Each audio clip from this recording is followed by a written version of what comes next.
All right, we're ready for verse 3. We did a pretty good job in the doctrine of the sin nature, right? Well, I will rewrite it and put it in a format that's much readable. As I was reading the doctrine of the sin nature and the way I put those points down, it could be a little bit confusing. I will eventually have that doctrine written down in such a manner that you'll be able to see the sequence, the train of thought, without having to listen to my sorry voice.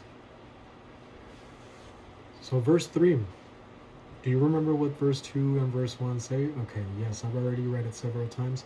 I'll read it tomorrow.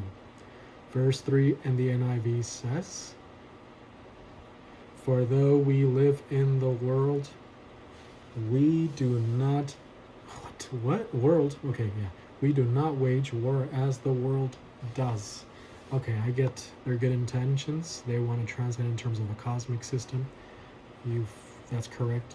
But let's be a little bit consistent with sarki, because what we have here is, first of all, not sarki yet, but we have the post-positive conjunction gar.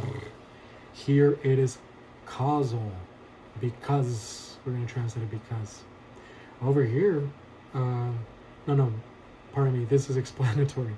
The causal one is going to come in verse 4. Pardon me, I got ahead of myself. So let me look at my notes so that I could be consistent.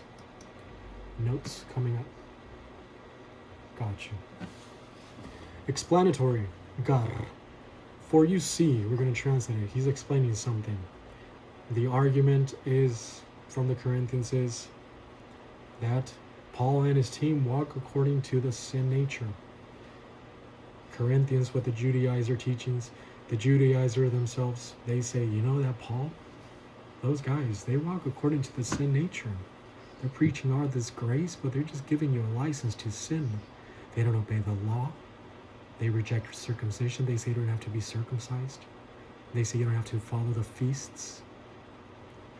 You don't have to observe the Sabbath.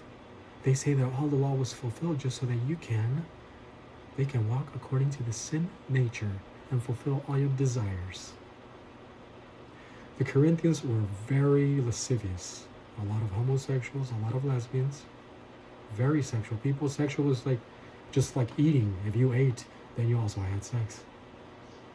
A lot of men, they had their wives and they had their little boy lover. But what happens whenever an antinomian, lascivious type, a libertine type, reacts to his past? He switches to a system of do-goodism, of legalism, of asceticism. He completely gravitates to the other side. And a lot of these Corinthians, that's the reason why they were so inclined and attracted to Judaism. They reacted to their past and they swallowed up as a result all this observance of the law. They wanted to feel good about themselves. They wanted to produce works and be good and be self-righteous. Grace position is you have to keep a balance. Neither do you gravitate towards lasciviousness, antinomianism, immoral degeneracy. Neither do you gravitate towards moral degeneracy. Morality can be distorted, and although morality is bona fide, I mean, it's necessary in our lives. It's necessary for freedom, for the perpetuation of the human race, for the well-being of our country. Morality can be distorted. How? By making morality your spiritual life. Morality is not the spiritual life, and that's what a lot of Christians are doing now. Distorting morality into their spiritual life. I saw a pastor a few weeks ago make a call as he was calling all the people who were living, cohabiting, having a relationship with a woman, with the opposite sex, without being married. And so he challenged them to be married and to serve the Lord, do things the right way. Consequently, he got all these couples getting married. And wow, okay, they got married, but what is that going to do in terms of fulfilling the spiritual life? Yes, it might be true that a lot of these guys are not going to sin anymore in that sense, in that area. but no one is executing the spiritual life. Instead of teaching doctrine, and allowing the person to make his own decisions. All right, enough of all the BS that's going on in churches. There's a lot. We can spend days and days talking about the errors and mistakes of these Christian groups. Does Paul and his team walk according to the flesh? Not at all. Verse 3 says, for you see, and then the verb, present active participle of peripateo, walk. The same verb here in the participle of peripateo. Here, both of them are participles. Peripatuntas. Here's peripatuntes. The participle, obviously, it has the elements of a verb, present active, but it's a participle also has the elements of a noun or an adjective, such as here, accusative, masculine, plural. This here is the accusative, masculine, plural. Here is the nominative, masculine, plural. Okay. So it has cases, case endings, just as the noun and the adjective. It inflects. It says, what does it say? Present active participle of peripateo means to walk. It implies modus operandi, modus vivendi. Lifestyle. We're going to go over the doctrine of walking in a little bit. But let me just try to finish this verse, because if I go on to the doctrine, I'm not even going to finish this one verse, this short. For, you see, walking in the plural.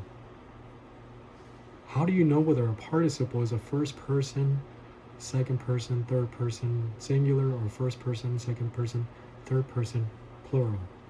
We know it's a plural here, but how do you know it's a first person and all that? The things of the verb. The participle does not have that, the first, second, and third person. Well, we see it in the verb here, stratuometa, first person, plural. We wage war. It's in the plural. The participle's in the plural.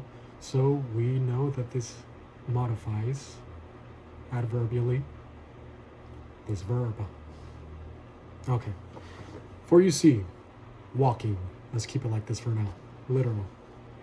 For walking, N plus the dative of sphere of sarx, in the sphere of the flesh. For you see, walking in the sphere of the flesh. Here, Paul is playing with the words just to demonstrate to you how relaxed he is. He is not angry at all. A person who can have a sense of humor while there's tension going on, animosity, while he's being persecuted. If a person can still keep a sense of humor, that means that he's a relaxed person. Here he uses it in terms of the body. So he plays on the words. He says, for you see, walking in the flesh, in the body. Now let's go over this participle. Present active participle, peripateo. Present tense has to do with the lifestyle in phase 2. We still live in this body. You're going to be in this body until you die. So it's a descriptive present or progressive present. The active voice, Paul and his team produces the action of the verb of simply living in this body. And you're going to be in that body whether you like it or not, to the end. The participle is concessive. Yes, it's circumstantial in terms of it being an adverb, modifying the main verb. That's what adverb means. So what is adverb? It comes from the Latin ad verbo. Ad means directional towards the verb. So it modifies the verb. We call it circumstantial or adverbial. But there are many different types of circumstantial participles. This one is concessive. You give effect. Though we walk. We're going to translate like that. For you see, though we walk in the flesh, the body. He's giving it. Yes, granted, we do live in this body. Though we walk in the body, We do not what strateuometa. This is the present middle indicative of strateuo. It means to make war, to fight, to enlist. In the angelic conflict, we fight. But you have to know how to fight. You have to know something about the rules of the angelic conflict. And the rules are depicted for us in the Word of God. We wage war. Present tense of strateuometa.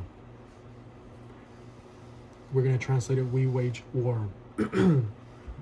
Present tense is a customary present for something that's habitually occurring in the life of Paul and his team.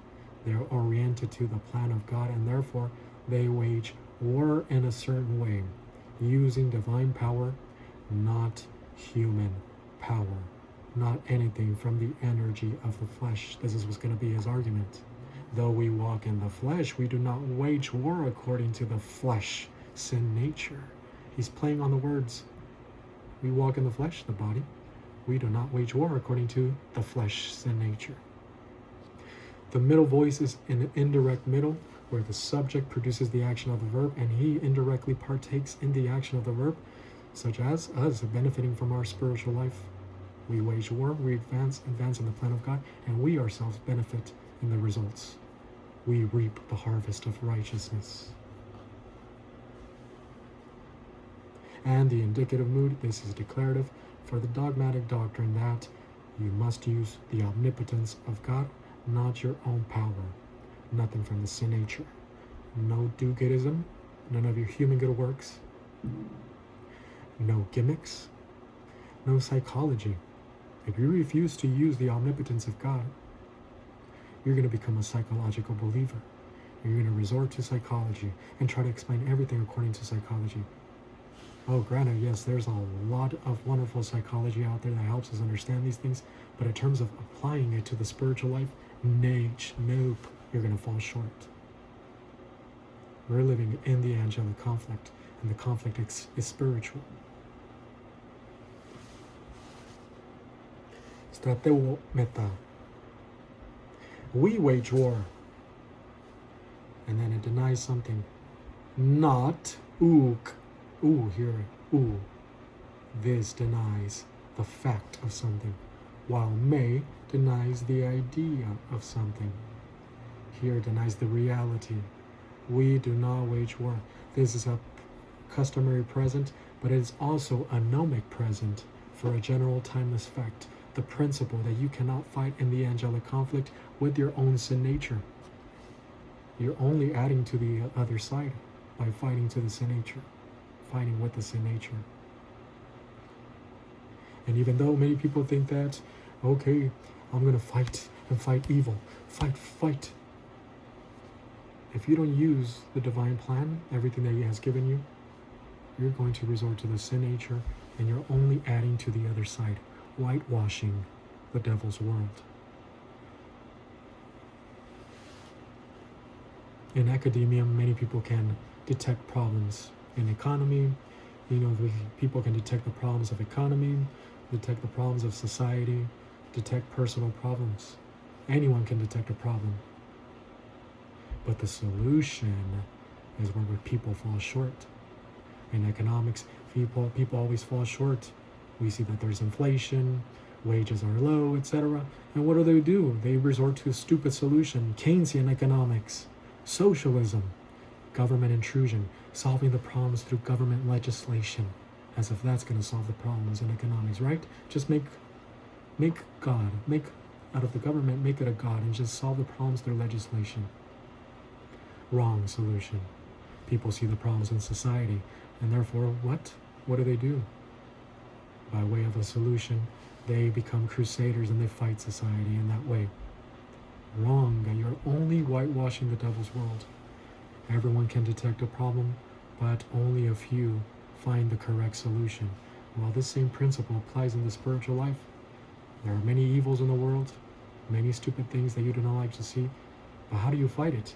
Do you fight it with the same power of the cosmic system, the sin nature? Then you're falling short. You're only adding to it, adding to Satan's world. So we do not wage war according to the sin nature.